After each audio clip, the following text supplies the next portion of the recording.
Yes. But if you may take us through your visit to these families and what the party, the ANC, makes of these shootings that have occurred.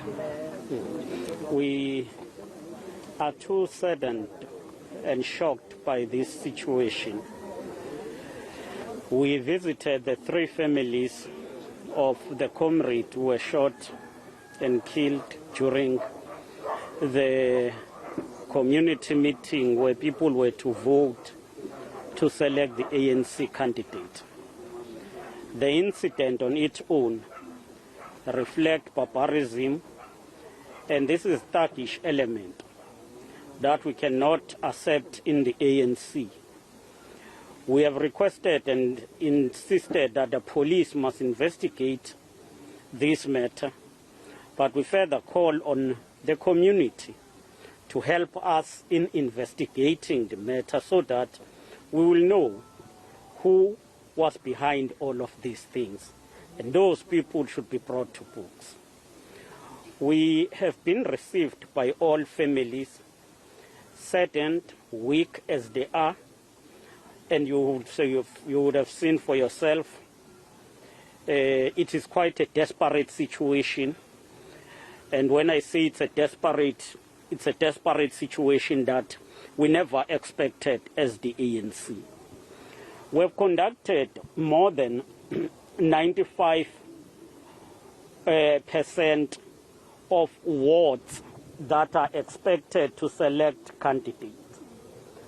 And all along, everything has been normal, though in some areas there have been tensions, but those tensions have been within the movement, the confines of the movement.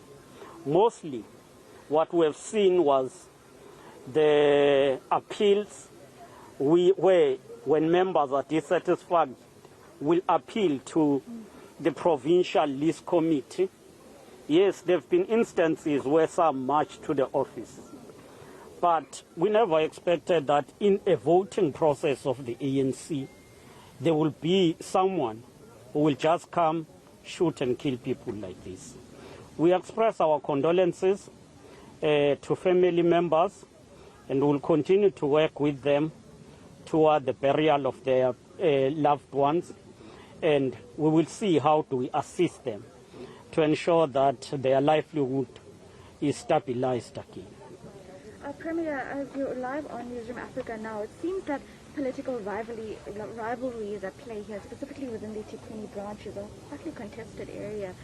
Is there any protection now giving to some candidates, and also what are the plans of the ANC to move forward because of the political violence that is imminent? Well, what we are doing so far, because we have been able to manage majority of the wards, we're identifying areas that are hotspots, and those are areas where there are serious contestation within the movement, but also we're identifying hotspots in terms of inter-party conflict, and we would want to ensure that the police are fully briefed.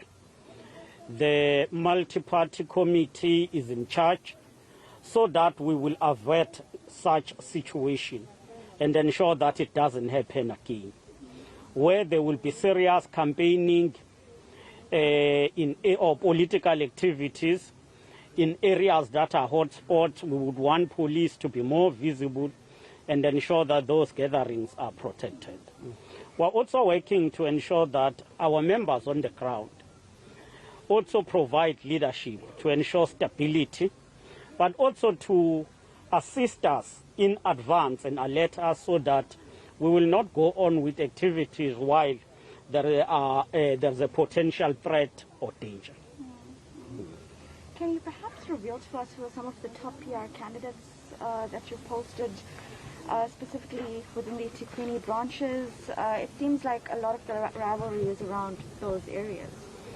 Look, the candidates that are selected right now are candidates that represent wards, and therefore we will be able to unveil them once the process is finalized.